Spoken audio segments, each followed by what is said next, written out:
Hello ma'am ऐसे blog सु regular ओइबा ngamdre दियागी सु एग्जाम जौराबा अदुगा सासु साबसिदा ऐसे ब्लॉग का लौनिंगबा अमत्ता फाउद्रेबको मैम अदो सिगी तरबुज ने मैम परिस्मिता की ममागा मपागा से मयुमदा चलुयेबको अदुदा मोयागी लोकल गी नैना पोरेइनी ngsangangi manung se yam phajei dia se exam mapan oina larik pahalini ko ऐसे exam gi school su ban piriyebako na larik ta amini ऐसे दो मोइना पिरकपदो उबदा मासे चानिंगे खोकपिरो हाइराबा दोइना खोकपिरे ब्लैक सोल खरा चाइसन बिरिनी को मैम असी ओदि मा यामना हादि हाउना चाजेयबा एमने सुमा फोल करी क्लासेस गुम से याम सुपाम जै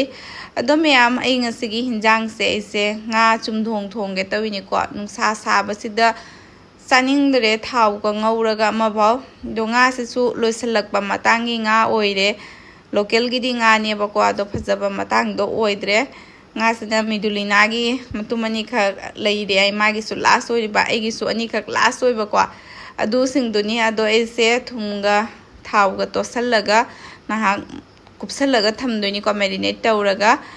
फुत्तोरिनीना ngौरोइदबनिना खतंग जोतोनी तौबा ताइना को मैम nga हिंगदो मांगनबई दमकता nga दो कुपसलगा थनमगा मैम ऐसे हिंजांग से मिनी अदो मोरोक असुबना हापगा थिटलगा सुथम्मी को अदो मोरोक असुबदुदे चाद्रबनिना हापमदरे मचु फजबदि दुना हेलेबा अदो सिसे मोटोरा संगबा अदुदगी बीन्स दुगुम्बदो गाजर दि लैरे स्क्वाश गुम्बा हापगा हावेबा दुसिंगदो लैत्रे इंगोंदा लैसे गाजर दमा ओइरे अदुदुना गाजर ता हापनी दो फदिगोम अवा फदिगोम हापगसु याम हावी दो अवा फदिगोम दि लैबा फदिगोम दि लैतबा दुनी ताविसे अदो कुकर दि सिंगा तंगान सहाले को मैम सिदा चनमगा सिंगा हाना फुटलिनी असी से कंगबौ फुटलगा इसे इसिंग हैजल्ले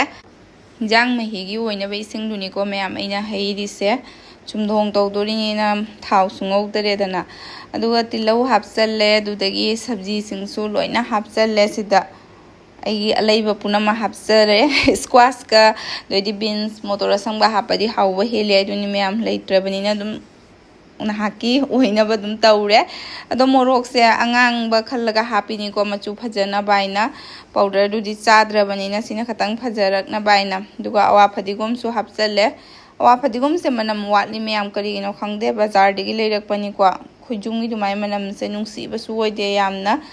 अदुगा सिगी ब्लैक पेपर से खतंग हापके तविनी को मोरोक तो पाउडर दो हापद्रबनिना सि खतंग हापगा दोइ टेस्ट तोंगालिदना सि हापगे सिकरा हापे दो सौहल्ले मैम सब्जी से नहा मिनिट मंगा तरा मुक सौहल्ले को फजना आदि केनो तौबो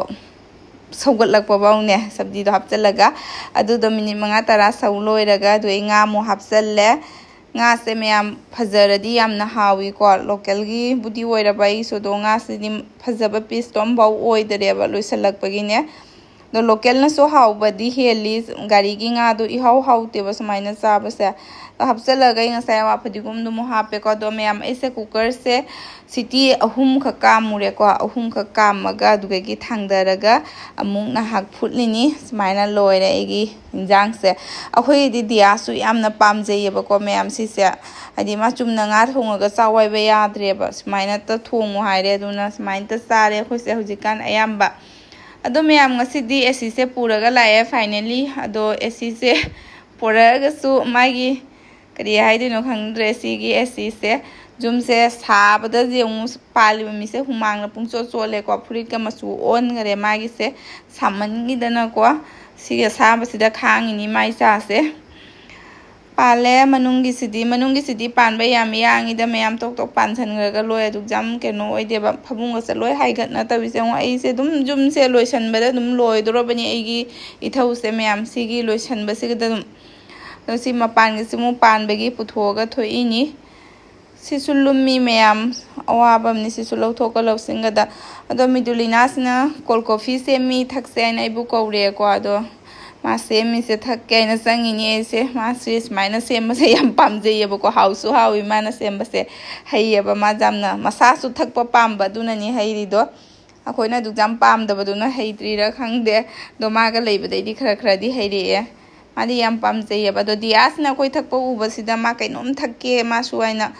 ꯑꯁꯤꯁꯦ ꯃꯥꯒꯤ ꯁꯔꯕꯨꯠ ꯁꯦꯝꯕꯤꯌꯨ ꯍꯥꯏꯅ ꯈꯣꯏꯍꯤꯒ ꯑꯗꯨꯒꯤ ꯂꯦꯕꯨꯒ ꯃꯤꯛꯁ ꯇꯧꯔꯒ ꯏꯁꯤꯡꯗ ꯄꯤꯔꯤꯅꯤꯀꯣ ꯆꯤꯅꯤꯗꯤ ꯄꯤꯖꯗ꯭ꯔꯦꯕ ꯃꯥꯁꯦ ꯍꯧꯖꯤꯛꯀꯥꯟ ꯑꯩꯅ ꯑꯃꯐꯥꯎ ꯁꯦꯝꯃꯦ ꯃꯤꯗꯨꯂꯤꯅꯥꯁꯨ ꯃꯥꯏꯁꯦ ꯕꯥꯔꯤꯁꯇꯥꯗ ꯃꯌꯥꯝ ꯀꯣꯜ ꯀꯣꯐꯤ ꯄꯦꯛ ꯇꯧꯔꯒ ꯄꯨꯔ ꯂꯥꯛꯄꯒꯤ ꯕꯣꯇꯜꯅꯦꯕꯀꯣ ꯑꯗꯣ ꯃꯉꯣꯟꯗ ꯃꯌꯥꯝ ꯂꯩꯔꯦ ꯑꯗꯣ ꯃꯥ ꯁꯨꯃꯥꯏꯅ ꯀꯣꯐꯤ ꯁꯦꯝꯅ ꯊꯛꯑꯦ ꯐꯅ ꯑꯗꯨꯝ ꯀꯥꯟꯅꯔꯦꯀꯣ ꯁꯤꯒꯤ ꯕꯣꯇꯜꯁꯦ ꯗꯤꯌꯥꯗꯁꯨ ꯑꯃꯈꯛ ꯄꯤꯔꯛꯏ ꯃꯥꯅ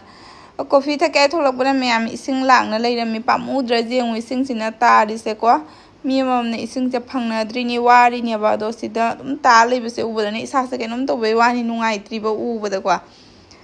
ꯑꯗꯣ ꯑꯩꯁꯦ ꯃꯅꯤꯡꯁꯦ ꯃꯌꯥꯝ ꯀꯨꯏꯔꯦ ꯊꯣꯛꯇꯕ ꯁꯨꯃꯥꯏꯅ ꯁꯤꯒꯤ ꯃꯅꯤꯡꯁꯤꯗ ꯆꯠꯇꯕꯀꯣ ꯁꯤꯒꯤ ꯃꯅꯤꯡꯁꯦ ꯑꯗꯨꯝ ꯅꯥꯄꯤꯁꯦ ꯀꯊꯠꯀꯅꯤ ꯑꯗꯨꯝ ꯀꯩꯅꯣ ꯇꯧꯅ ꯂꯩꯌꯦꯕ ꯑꯗꯣ ꯃꯣꯏꯅ ꯉꯁꯤ ꯁꯦꯝꯕꯁꯤꯗ ꯑꯝꯇ ꯌꯦꯡꯉꯨꯒꯦ ꯃꯅꯤꯡꯗ ꯁꯦꯝꯃꯤꯁꯦ ꯍꯥꯏꯅ ꯗꯤꯌꯥ ꯄꯄꯥꯁꯨ ꯂꯩꯇ꯭ꯔꯤꯕ ꯀꯣꯂꯦꯖ ꯊꯥꯗꯣꯛꯄ ꯌꯥꯗꯦ ꯍꯥꯏꯅ ꯃꯥꯁꯨ ꯂꯥꯛꯇ꯭ꯔꯕꯀꯣ ꯑꯗꯣ ꯊꯣꯡꯅ ꯌꯦꯡꯉꯤꯅꯤ ꯃꯣꯏꯁꯦ ꯄꯥꯏꯞꯀꯤ ꯀꯩꯅꯣꯒꯁꯦ ꯑꯣꯟꯊꯣꯛꯈꯔꯦꯀꯣ ꯀꯣꯚꯔꯒꯗꯣ ꯑꯣꯟꯊꯣꯛꯈꯔꯦ ꯑꯅꯧꯕ ꯑꯃ ꯍꯥꯞꯄꯦ ꯗꯤꯌꯥꯁꯤꯁꯨ ꯆꯦꯟꯗꯣꯔꯛꯏꯁꯦ ꯑꯩ ꯎꯕꯗ ꯑꯗꯣ ꯂꯦꯕꯨ ꯄꯥꯜꯂꯝꯃꯤꯕ ꯃꯌꯥꯝ ꯃꯅꯤꯡꯗ ꯍꯥꯟꯅꯒꯤ ꯑꯃꯐꯥꯎ ꯎꯗꯦꯀꯣ ꯉꯁꯤ ꯌꯥꯛꯅꯥ ꯃꯅꯤꯡꯁꯦ ꯊꯣꯛꯂꯛꯄꯗ ꯂꯦꯕꯨ ꯄꯥꯜꯂꯒ ꯂꯩꯔꯝꯕꯒꯤ ꯋꯥꯅꯤ ꯑꯩꯗꯤ ꯉꯛꯎꯔꯦ ꯄꯨꯔꯥ ꯑꯍꯥꯟꯕꯗ ꯃꯥꯜꯂꯤꯅꯤꯗꯤ ꯈꯜꯂ ꯃꯅꯥꯛ ꯆꯪꯁꯜꯂꯒ ꯌꯦꯡꯉꯨꯕ ꯑꯗꯨꯗ ꯂꯦꯕꯨ ꯑꯣꯏꯔꯝꯕꯗꯨꯗ ꯄꯨꯡꯉꯛ ꯉꯛꯎꯔꯦꯀꯣ ꯗꯤꯌꯥ ꯍꯦꯛꯇꯣꯛꯀꯦ ꯑꯩ ꯇꯧꯔꯤꯁꯦ ꯄꯨꯔꯥ ꯁꯥꯏꯖꯇ ꯂꯦꯕꯨꯗꯤ ꯌꯥꯝ ꯐꯩ ꯃꯌꯥꯝ ꯑꯇꯩꯃꯛ ꯐꯠꯇ꯭ꯔꯒꯁꯨꯀꯣ ꯂꯦꯕꯨꯁꯤꯗꯤ ꯌꯨꯝꯊꯣꯡ ꯈꯨꯗꯤꯡꯒꯤ ꯍꯧꯔꯦꯀꯣ ꯆꯥꯡ ꯑꯃꯗꯅꯒꯤ ꯍꯧꯔꯦ ꯍꯥꯏꯇꯥꯔꯦ ꯑꯗꯨ ꯁꯤꯅ ꯁꯖꯅꯥ ꯄꯥꯝꯕꯤꯅꯤ ꯁꯖꯅꯥꯁꯤꯁꯨ ꯑꯗꯨꯝ ꯍꯦꯛꯄꯤꯗꯅ ꯑꯗꯨꯝ ꯂꯤꯅ ꯂꯣꯏꯈꯔꯦꯀꯣ ꯁꯤꯅ ꯃꯌꯥꯝ ꯆꯝꯄ꯭ꯔꯥꯅꯦꯕꯀꯣ ꯁꯤ ꯆꯝꯄ꯭ꯔꯥꯁꯦ ꯃꯃꯥꯡ ꯆꯍꯤꯗꯤ ꯌꯥꯝ ꯐꯖꯅ ꯄꯥꯜꯂꯤꯀꯣ ꯃꯨꯜꯂꯒ ꯃꯅꯥꯒ ꯎꯗꯕꯤꯗ ꯑꯗꯨꯃꯥꯏꯅ ꯅꯥꯄꯨ ꯉꯥꯛꯇ ꯑꯣꯏꯅ ꯌꯥꯝ ꯐꯖꯩꯑꯕ ꯑꯗꯣ ꯍꯟꯗꯛꯇꯤ ꯄꯥꯜꯂꯝꯗ꯭ꯔꯦ ꯀꯩꯒꯤꯅꯣ ꯈꯪꯗꯦ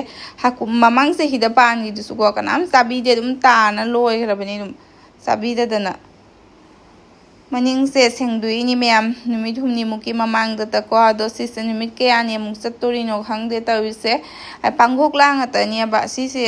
ꯌꯥꯡꯅ ꯍꯧꯒꯠꯂꯛꯏ ꯊꯥ ꯈꯨꯗꯤꯡꯒꯤ ꯀꯛꯄꯒꯤ ꯃꯊꯧ ꯇꯥꯏꯀꯣ ꯁꯤ ꯁꯦꯡꯅꯕꯗꯁꯨ ꯑꯋꯥꯕ ꯑꯃꯅꯤ ꯁꯨꯅꯕ ꯃꯤꯁꯨ ꯊꯤꯕ ꯐꯪꯗꯕ ꯊꯕꯛ ꯁꯨꯕ ꯃꯤꯅ ꯍꯦꯟꯅ ꯊꯤꯕ ꯋꯥꯏꯀꯣ ꯃꯌꯥꯝ ꯍꯧꯖꯤꯛꯁꯦ ꯊꯕꯛ ꯁꯨꯕ ꯃꯤꯁꯤꯡꯅ ꯍꯦꯟꯅ ꯆꯥꯎꯔꯦ ꯑꯗꯣ ꯁꯤꯁꯨ ꯃꯌꯥꯝ ꯇꯣꯃꯦꯇꯣꯁꯤꯁꯨ ꯄꯥꯜꯂꯒꯀꯣ ꯎꯆꯤꯅ ꯂꯣꯏ ꯆꯤꯛꯊꯔꯤꯕ ꯈꯔ ꯆꯥꯎꯔꯛꯑꯒꯅꯦ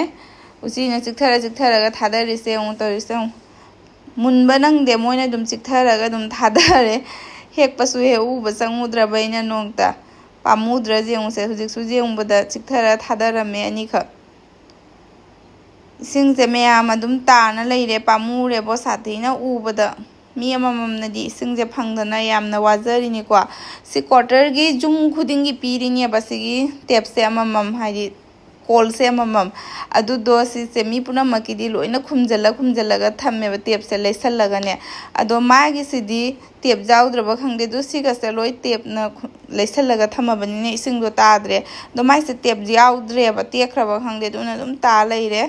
ꯗꯤꯌꯥꯁꯦ ꯃꯤꯗꯨꯂꯤꯅꯥ ꯍꯣꯏꯗ ꯂꯩꯍꯜꯂꯤꯅꯤꯀꯣ ꯅꯍꯥꯟ ꯁꯣꯝꯗ ꯑꯦꯁꯤ ꯁꯦꯝꯕꯒꯤ ꯆꯥꯏꯅ ꯈꯣꯠꯅ ꯌꯨꯝꯗꯣ ꯇꯧꯔꯤꯉꯩꯗꯨꯒꯅꯦ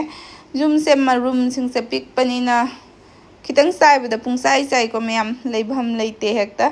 ꯑꯗꯨꯅ ꯃꯤꯗꯨꯂꯤꯅꯥꯒꯤꯗ ꯂꯩꯌꯨ ꯍꯥꯏꯅ ꯅꯍꯥꯛ ꯊꯝꯃꯤꯅꯤ ꯃꯥꯒꯤꯁꯦ ꯃꯤꯗꯨꯂꯤꯅꯥ ꯍꯣꯏꯗ ꯗꯤꯌꯥꯁꯦ ꯋꯥꯁꯦ ꯉꯥꯡꯕꯒ ꯄꯪꯁꯣꯏꯗ ꯁꯣꯏꯔꯦ ꯃꯌꯥꯝ ꯀꯩꯅꯣ ꯈꯪꯗꯦ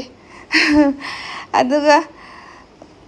ꯑꯦꯁꯤ ꯄꯥꯜꯂꯤꯕ ꯃꯤꯁꯤꯡꯁꯤꯁꯨ ꯅꯨꯡꯉꯥꯏꯇ꯭ꯔꯕꯀꯣ ꯑꯩꯅ ꯑꯣꯂꯥꯡꯕꯁꯤꯗ ꯃꯣꯏ ꯃꯇꯧꯗꯨꯗ ꯑꯗꯨꯗ ꯁꯔꯕꯨꯠ ꯅꯩꯔ ꯄꯤꯊꯛꯄꯤꯔꯕ ꯗꯤꯌꯥꯁꯦ ꯇꯧꯔꯤꯁꯤꯅ ꯑꯃꯨꯛ ꯑꯩꯅ ꯆꯤꯅꯤ ꯑꯉꯧꯕꯒꯤꯁꯦ ꯄꯤꯊꯛꯇꯦꯕꯀꯣ ꯃꯉꯣꯟꯗ ꯑꯗꯣ ꯑꯂꯦꯝꯕꯁꯦ ꯊꯥꯡꯒꯠꯂ ꯃꯥ ꯊꯛꯑ ꯂꯩꯔꯝꯃꯦ ꯀꯟꯅ ꯑꯗꯣ ꯃꯥꯏ ꯁꯔꯨꯛ ꯍꯩꯅꯧ ꯃꯦꯠꯄꯤ ꯀꯥꯏꯅꯁꯨ ꯄꯨꯊꯣꯛꯏꯅꯦ ꯑꯩꯁꯦ ꯂꯣꯀꯦꯜ ꯍꯩꯅꯧꯅꯤ ꯁꯤꯁꯦ ꯕꯖꯥꯔꯗꯒꯤ ꯅꯍꯥꯟ ꯐꯪꯅ ꯂꯩꯔꯛꯄꯀꯣ ꯂꯣꯀꯦꯜ ꯍꯩꯅꯧ ꯀꯦꯖꯤꯗ 50 ꯄꯤꯔꯛꯏ ꯑꯗꯣ ꯃꯥꯏ ꯁꯔꯨꯛ ꯃꯦꯠꯄꯤ ꯀꯥꯏꯅ ꯇꯧꯏꯅꯤ ꯃꯣꯏꯒꯤ ꯁꯦ ꯍꯥꯟꯅ ꯄꯤꯊꯣꯛꯎꯔꯒ ꯍꯜꯂꯒ ꯃꯦꯠꯂ ꯄꯤꯖꯔꯒꯦ ꯍꯥꯏꯅ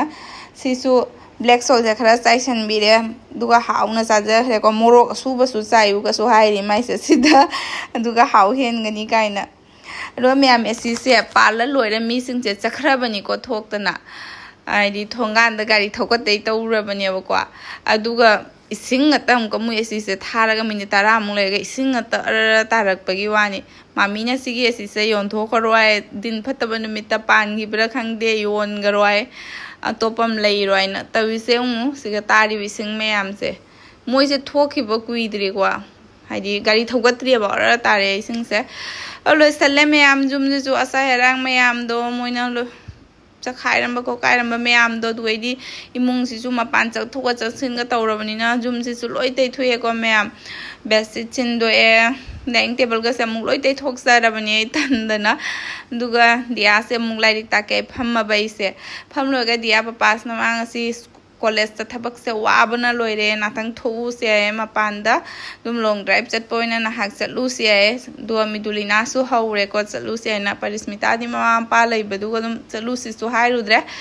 हुई सिने मैम दिया पापाना लोइबा हुई नि से सि हुई से मा चादसु पिजनी है वाखल लेखरे मा हुई सिद मिदुलिना गाइरमिने से कई मालिम जेमु मैम सक्सेस हामनगिनको इसासे लंग लंगे संभव हानिंगदरेबो खुसादुदा इदि थोंनिंगद्रबनि दो दिया पापाना तंग थोउसे न थोए थोगा कइदौनी मैम दुम बिसोनाथ जौरे को बिसोनाथ जौरगा मोमो चाबम द चंगरे मोइगी मफम सिसु नुमित सिसु मी चिन बनल सुलोइरमिबा सोरोक सु मपान मपान द थुगाइरमिबको अदुदुना चनै चलगा मफम भंगदना सुको सिगा मिनिट तरा मुहेन गाइनरगा दुगैगी फमनबा मफम फंगिनेबा अदुबौ चारोय चलसे हाइबसे हाइदेको अहुमसे चाने न गाइरगा संगगा लैरिनी जाम वाना फंगिनी मोगी फंबम जेसे सुमिदुलिना बे फंगिनी को अयोइदी फंगरोय अदो मोगे से चाउमिन गा मोमोगा चिकन पकौड़ा गा लौरे को याम हाउना चाजरखपनि अहुमसे मथवाई ताना मोइना चारा इना खंगना लैबाइदो ओइरे हुई पिजरी सरक से दमाकन को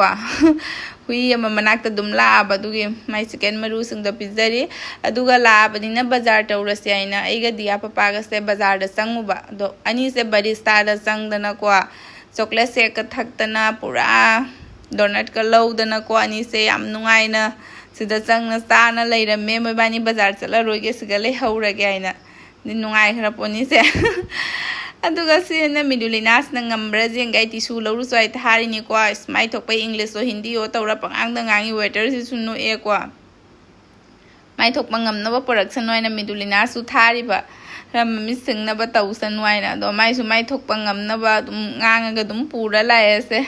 ai mai do record to bani ba do isai thai ba du na yadre music tu na